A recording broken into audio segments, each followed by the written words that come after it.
3. All right, we're back, and they're going to tell us about the title of that album, where the idea came from.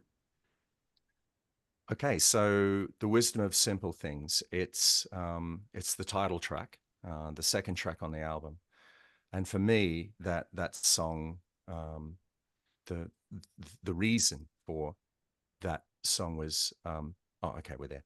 The reason for that song was to explore the idea that we live in a world where the speed is always increasing. The speed of life is always increasing.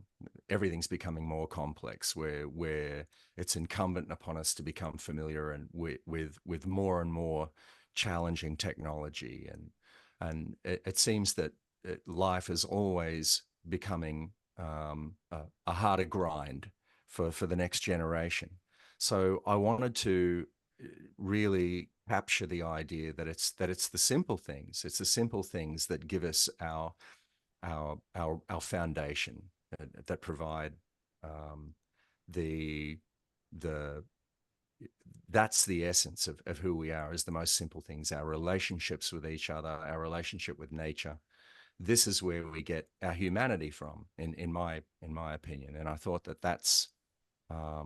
would make a great album title as well. But I think ultimately it was Pete who decided that should be the album title. I don't think I decided that. I think Pete really liked it, and he said, "No, that we'll I use just that for liked the the album title. title."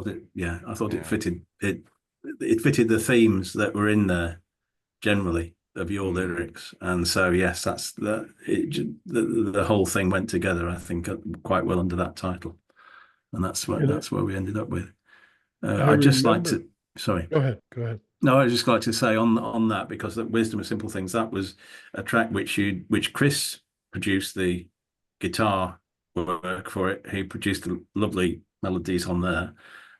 Ramley added the vocals and on that one. And this album is sort of a coming together of those two things, because there's Chris on one, if you like, on one side doing the acoustic guitar work, me with the keyboards and other things, you know, related to the keyboards and the guitars, and then Ramley sort of bringing it together with the lyrics and the vocals and drums and as well, and bass and so on. But it's like a merging of two different strands, and I think they go together quite well in the album. They're sort of, from one track which might be keyboard heavy to the next one, which is an acoustic guitar number, I think. And that the Wisdom of Simple Things, after the sort of quite the long opening track, relatively long opening track, is sort of a contrast, and but it makes the flow, I think, quite well.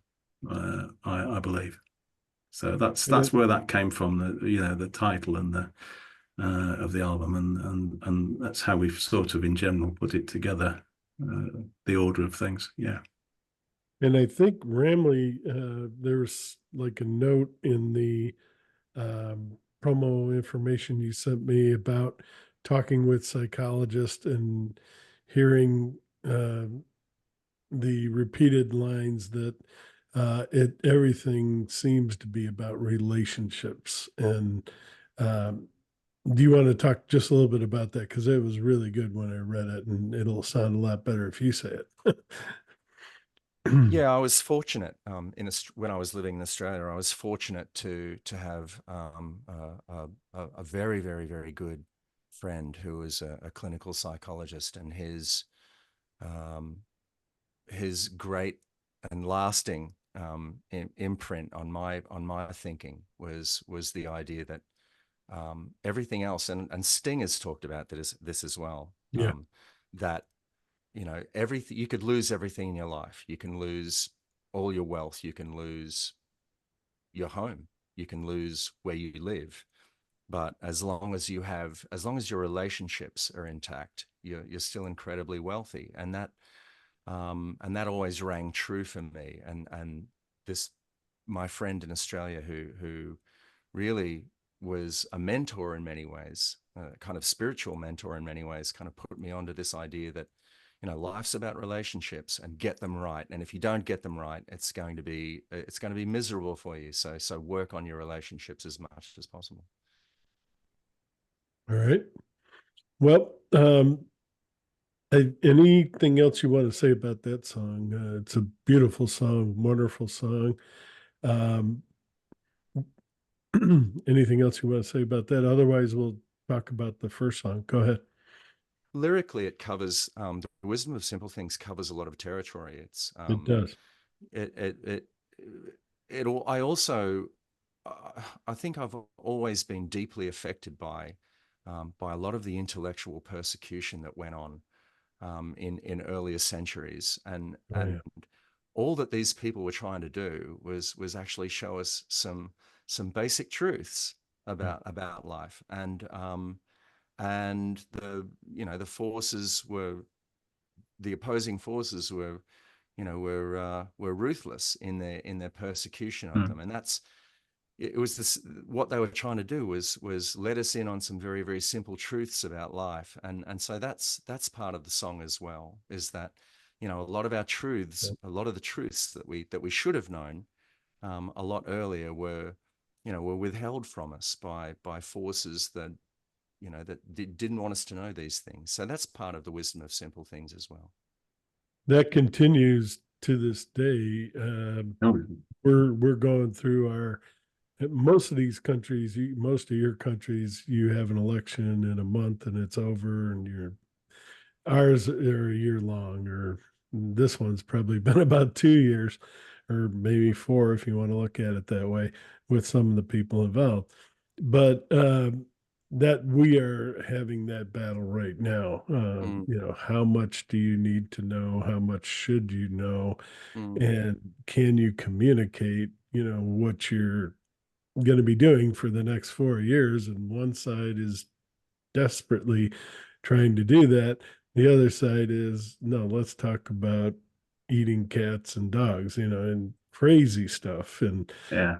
um, yeah, so it goes on to this day, and it's Mm. really a shame. The idea that we need to dumb down society to make them more easy to work with, or that's been out there for a long time. I think politics used to have a veneer, at least Yeah, a it used to have a pretense of respectability yeah, and intellect, but that's been abandoned. I think that that modern political discourse is absurd, and it's yeah, very, very difficult for people to feel as if they're connected to any of it. Like, that's right. where am I in this? It doesn't really resonate with a lot of people, I think. What used to be common sense is, well, it's not common sense. You got to prove it and fact check it, and yeah, Mm, it's sad. It's sad that we've got to this point.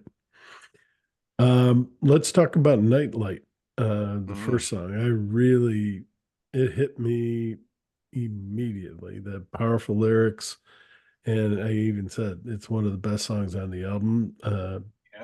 Go ahead and talk Well, about perhaps that. if I can start, I'll start with the music maybe, because Mm, I did look before at that one, and it started off as just as me on the piano, um, back in 2021, so 3 years back. I did the whole, if you like, Yeah, track on piano, um, and thereafter, a chap called David Stahl, who lives in Germany, who is an excellent musician in his own right. He came along and added his own strings, drums, and I think a few bits and pieces of his own making to that track. So it was instrumental still. We then had and guitars as well. And we then, I think was it 2020? Was it last year or the year before? It could have been 2022, 23, where Ramley came along and looked at the lyric. Was it last year? 2023, I think it was. It it sort of was, and languished for about a year. And then Ramley came along and took the song as it was and added lyrics. But I'd also like to say that he doesn't just add lyrics willy-nilly. He works them. I think he works them out quite deeply and scientifically in his own sweet way. and you know what you end up with is you know, a good melding of the music and the spoke and the sung word, because you know, what's it's ended up with is with the lyrics is, while the instrumental was okay, I thought, with the lyrics it takes it to a new level, and the story behind the lyrics as well, which probably I can now defer to Ramley on. Mm. That's what I was going to I, say. He writes some wonderful Yeah, songs. absolutely. I think we should also point out as well that before I came to that party, Jim Bryan Oh had yes, the bass. had laid down yet another Yes, incredible like bass track as yes. well. He's a stupendous bass player Hmm. that we were privileged to have play on two of the A songs couple on of the those. album. Yeah, yeah. Again, he's just another. He was. He doesn't. He's not very active at the moment, He's but he he was is he another. is yeah, yeah. Yeah, he He was another plays with collaborator. prog bands in the south of England, Right. but you know, he doesn't compose. It doesn't collaborate online as much. Not since, if you like, Mm, lockdown has finished and we all get mm, on with our lives, as it were, as happened, you know, back in 2020 and so on. mm, But yes, he's an amazing bass player, and contributed a few to tracks both on my other albums and also to mm. this as well. Yeah. Very good. Yeah, you keep in So touch.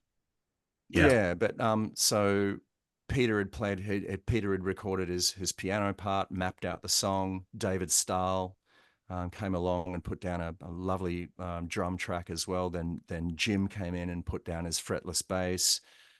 And then I arrived and loved it, loved the foundation of the song, loved the title as well. And this is the thing for me, is that people often ask, you know, where are you, where, you know, where's the writing inspiration come from? Well, 9 times out of 10, it's coming from the title. And if Pete or Chris or someone else has given me a really evocative title to work with, then the ball just starts rolling for me. And for me, Nightlight, straight away, you know, I have a background in biology, Mm, and is always interested in marine biology. And so for me, I just had to write about sea turtles, and a story told from the point of view of a sea turtle, which is unusual, I guess. We don't often get no, songs no, written from the good. perspective of another species, but that's what made sense to me when I saw that song title and listened to the music, and straight away I was swept away in the ocean by the music. And that's what made sense to me, and I ran with that, and I was really, really happy with the way the lyrics turned out in that song. But You- finally, if I may just finish up, yeah, then yeah. I Sorry, we sorry. invited in an incredible French guitarist, Alex Fadista, came in and layered his amazing electric guitar parts all over the song as well. And the end result is, you know, 5 people working in different parts of the world producing a song that turns out as as really lovely and complete as that. It's quite remarkable. Definitely. And yeah, I've seen a lot of nature shows and the trouble that those poor turtles go through just to survive, just to make it, Yeah. and the thousands that don't for whatever reason. Mm. Yeah, no, And it's a battle. humans are not doing sea turtles any favors at the moment. We're really not helping them out. We're not on their side. So I think this generation, the next generation, are going to be the ones that make sure that sea turtles and other species on this planet get a real crack at just having a normal life. That's true. We really have to. All right. Anything else you want to say about that? Or No, I think we covered that. It was you know, it was really really privileged to see that come out as it did after a couple of years of sort of waiting for something to happen with that track, to be honest. And yeah, I was very happy to have that as the first track because I really like that one. All That's right. not just as I wrote the piano. No, that piano at the opening is excellent. Room for Another. Talk a little bit about that. What's the inspiration behind it? The story. It's a great story. And well, talk about that. Okay. Well, on the music, I think it was just a slightly rockier type of number with the organ and which I started off with, and I think the organ was the main theme of my what I was doing with that. And again, that was an instrumental without a vocal, because that's how things work when you're collaborating online with people. You produce a track and you say, what do you think? Yeah. What do you think? Can you add something to this? It's the same as you'd do if you were here in person, but it's you send the files rather than ask somebody what do you think of this. And so again, Ramley has come up with some lyrics and vocals to fit that. And I'll let Ramley go and tell you about the lyrics, because they're as with all of these songs, the lyrics are very important. But also the title, straight away, Room for Another. I thought, well, what are we talking about here? Well, for me, it was the marketplace. Yeah. What do we have room for in the marketplace? And for me, I've always wanted to write a song that explores the impact of organized religion in society, in every society. And that's really where that song went lyrically. I guess it's critical of organized religion. I wouldn't say it's an uplifting lyrical explanation of organized religion. I was raised in a very secular family, and not deliberately secular. I just think my parents were just disinterested in organized religion, and so that's the legacy that I inherited. And you don't have to look too far back in history to see that it has always been used as a tool of control in most cultures, and that's more or less what I wanted to explore lyrically in that song, was that it's a marketplace. Go in, have a look around. If you find something that turns you on, dig into it, see what it can offer you. But at the end of the day, they're just ideas, That's right. So that's what I wanted to explore lyrically in that song. Okay. Yes. Circles is another wonderful, warm song with that acoustic guitar Yes. that just was, when That's I heard Chris it. again. Yeah, that's Chris, the third of our trio, and one of his lovely acoustic pieces. So it's all of them are just his guitar playing is just perfection to my mind, and he produces some amazing pieces which must make it very easy for Ramley to sing to and to put lyrics to. So I envy his guitar playing there, to be honest with you. Don't tell him. I think he just did. Yeah. Oh, yes. If he watches this, yeah. Yes, he will. Yeah. We were very, very lucky to have, straight out of the gate, we had just a sensational acoustic guitar piece from Chris, and then if I recall correctly, I think I came in and played bass on it, and then started writing lyrics. And Circles for me is, again, it's all about relationships. It's about the cycles of the way that the planet works, and the way that the cosmos is moving in cycles and circles as well. And And really that's the essence of what I wanted to explore in that song, is that we're all intertwined in it. We're all, well, I think, what's the line? Trilobites and turtles, we're all here together. Mm. Okay. And, you know, and that's, again, if we don't get that right, if we can't get our relationship with the biosphere, if we can't get that right, well, you know, it's game over. So Yeah. We're again, gonna circles annihilate for each other. me, yeah, circles for me is very much a call um, to reconnect with the real world. The real world. You know, don't stay online all the time. There's a real world out there, and you can go out and grow vegetables, which I do a lot, Mhm. and reconnect with the real.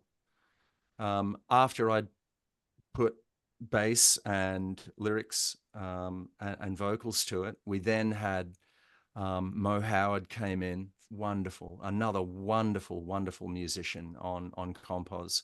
Mo came in and played organ and cajon, added a percussion cajon to the track as well. And then finally we had oh geez, I can't remember his name now. Milt Barney.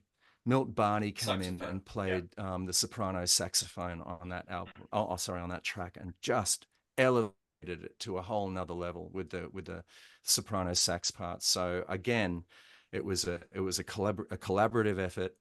It started with Chris, but then all of these other musicians came in and just made it something really special. Yep. Yeah. And not much I can add to that other than the what you said about the relationships that we have to try to manage and prevent us from, you know, doing the worst to each other. And you see what's going on in the Middle East and things like that. And it's got to end. You guys probably grew up like I did with Star Trek, and you see these multicultural people Mm. living in space, working together, sharing. And yeah, obviously it was idealistic, but that's where probably you guys, I know I did, I thought, you know, we're heading in that direction Yeah. back in Yes, the it's 60s and 70s, you know, slightly thinking derailed since then, hasn't it? we can't stay like this, you know, like we were then. Mm. It's gonna eventually head in that direction. And it's like, no, not yet. No, no. We're still not ready for that. But yeah, um, yeah, but it sometimes when you do see these space movies and things that are futuristic movies, you look at it and you're like, will we ever get there? Not that we have to go out of the earth, you know, the orbit of the earth to get there, but maybe we do. I don't know. Then we begin depending on each other. But um, yeah, it is frustrating when you see what's going on in a world, and then you know Ukraine, where every building in the country is Yeah, almost destroyed, and you know yeah, it's these people awful. are going to have to start over again. Yeah, Over what, you know? yeah. And it's yeah. And I wonder if the point of circles um, is to illustrate that, look, we do have a common rallying point here. We do have Yeah. something that binds us together, and it's our biological roots. It's like we're connected to the earth in real and inseverable ways, if that's a real word. But yeah, I think if we spent more time um, focusing on the really simple stuff, the really essential stuff uh, that makes us human, like we would be less inclined, I think, to I think we get derailed when we get derailed and we head in the wrong direction when we lose sight of that the really simple stuff. And that's what circles is for me. It's like reconnect with that stuff. That's what's going to put, you know, if you're struggling with anything, reconnecting with the planet is going to go a long way to helping you with it. And I'm absolutely for everything you're saying there. And then you happen to be reading something in the news, and you find out that the Flat Earth Society is still in existence. And I was like, "Are you kidding me? I thought that was gone by now." But you see all these little things that just keep pushing us away from where we need to go, and it's yeah, it's very unfortunate. Yeah, it's out of place.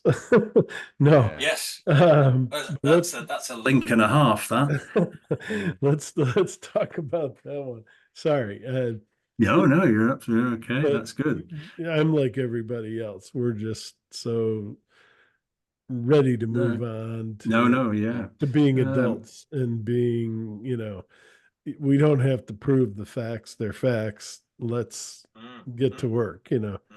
But go ahead. You guys talk about it. well, you said out of place. Well, obviously, it's the title of a track on the album.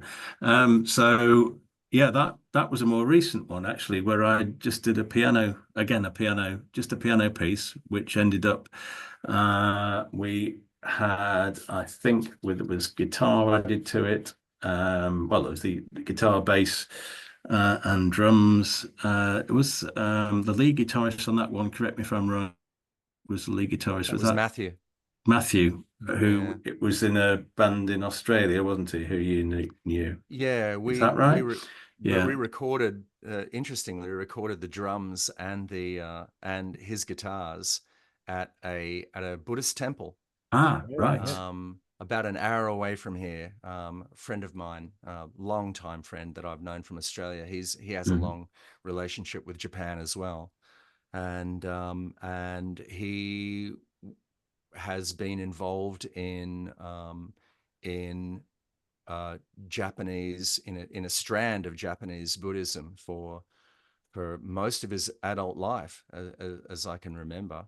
And he comes here, like, usually he's here every other year, and he'll spend the better part of a year at a temple, working, living, studying at a temple. And I was fortunate to have Matthew only an hour and a bit away from me, for about 8 months, and it was lovely. I was able to go up there and spend time with him. We did a lot of music together while he was in the country, that can give your and life a wonderful restart or, reset, so to speak, yeah, each yeah, yeah.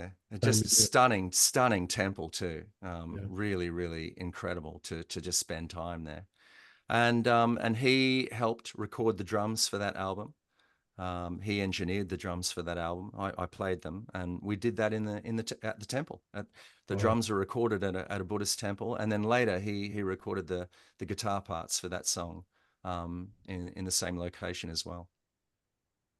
Yeah, and that the theme of that is, if I remember from the lyrics, is greed.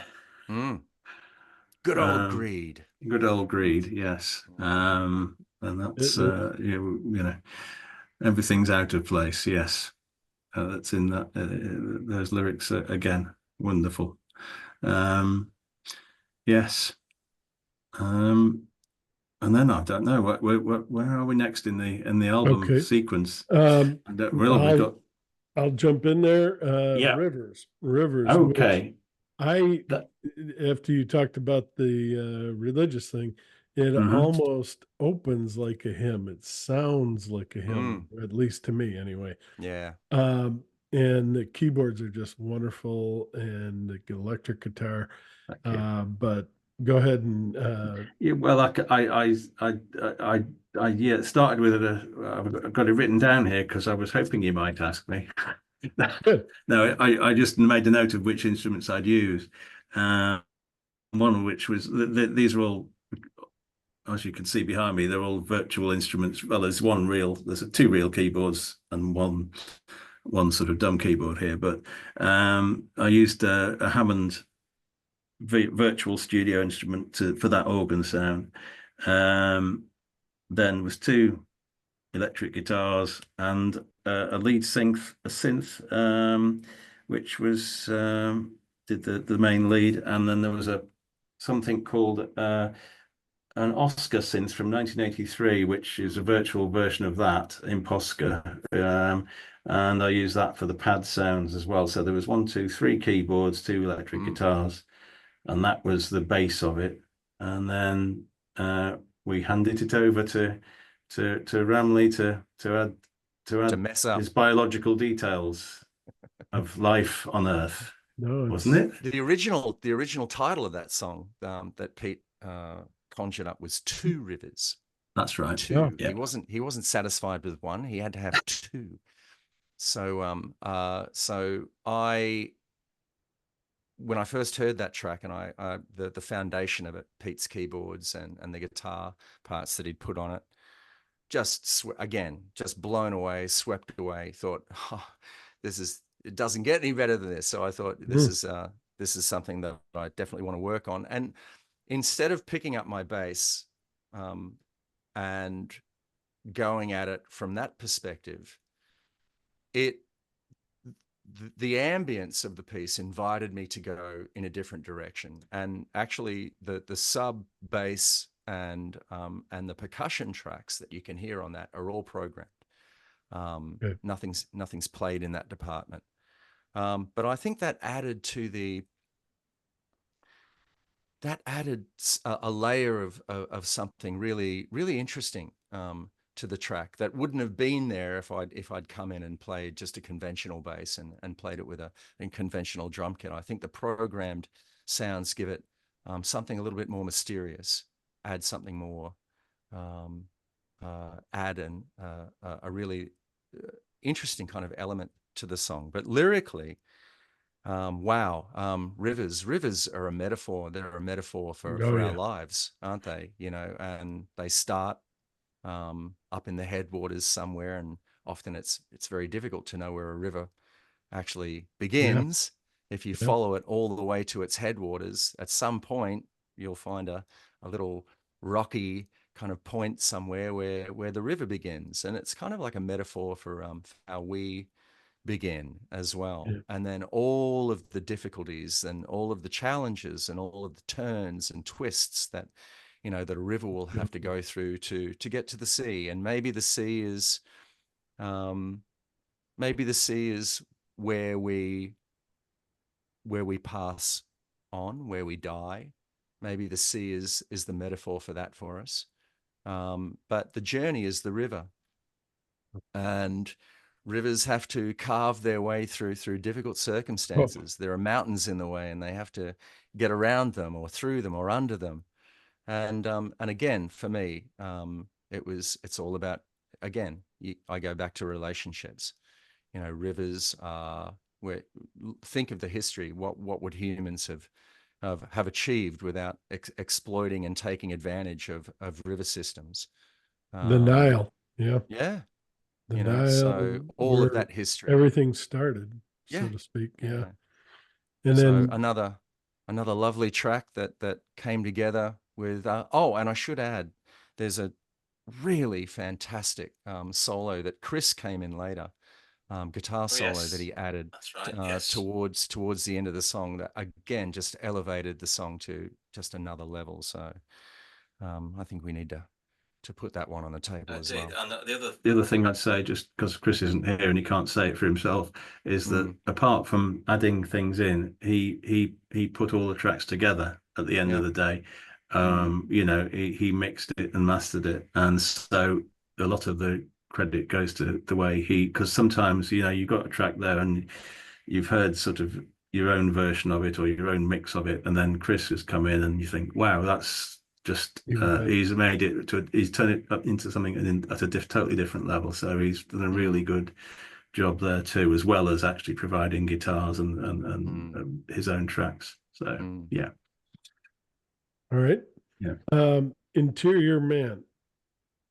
Okay, it's another one of my Ogany ones, I think. Ogany, yes. With sort of slightly, again, a rockier type of Yes, I remember this one. I was originally, strangely enough, one of the bands I used to like back in the late 70s, early 80s, XTC. Oh, Oh, yeah. And I think I started off trying to do a sort of in their style type of number. And it didn't really necessarily turn out like that. But this is what I thought I was going to be doing at the time when I started doing this particular piece. And I'm not sure what it's ended up sounding like. If it just probably sounds like us, Very good. but yeah, yeah. So that's what it started off as, but it ended up as something totally different. So it's that's usually what happens with my stuff. Uh, but yeah, that and then again, obviously, in comes Ramley with lyrics, and we get guitars, drums, and so on, and it takes on a new life as well. I mean, it's I must admit, another thing that at the end of the song, his vocals, it made me think of Once in a Lifetime. Oh, yeah. That's a Right at good the one. end there, I thought, hang on, that's Talking Heads. I'm Mhm. channeling David Mhm. Byrne. Yeah, you Yeah. are. David Yeah, Byrne. but other than that, yeah, I mean, again, it's a rockier number, and I like that as well. It's good. So yeah, but do you want to do the lyrics, Ramley, on that one? Yeah, again, Pete, as usual, had laid down the foundation with keyboards and guitars. I think Brian came in next and put his drums down. Okay, yeah. On that song. Uh, uh, another wonderful collaborator on the site where we hang out. He's got his finger in every pie. Came on and played drums on that track. I came in and added bass to it, and then started writing the lyrics. And I don't know why it spoke to me in the way that it did, but it really pushed me down the rabbit hole of again of our inner voices. And they're not always speaking to us kindly, and a lot of people struggle Yeah.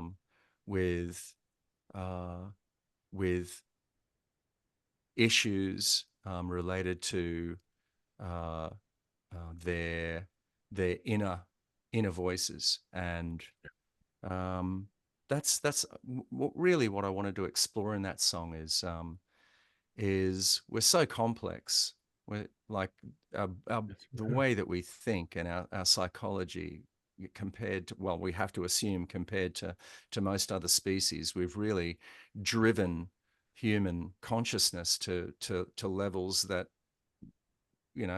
where are we going to be in a Yeah. couple of centuries? Where is human consciousness going to be in a couple of centuries from now, given what we've experienced since the Renaissance and the Yeah. Enlightenment? It's really quite fascinating to contemplate where humanity is going to be psychologically and mentally, cognitively Hoping. in the Yep. next couple of centuries. Hopefully, Yeah, if we in a don't good beat each place. other up. But yeah, no, Yeah. if the possibilities that we could achieve are, Mm, yeah, are still amazing. The human brain, mm, there's never been anything better created than that. And mm. yet at the same time, we're capable of acting like the wilderness animal. Yeah. Both sides of that coin. Well, it did that again. Hold on. There it goes. I don't know why it does it every once in a while. But Okay. we're running out of time Yeah, here. we are. If you guys could come back for one more, we're going to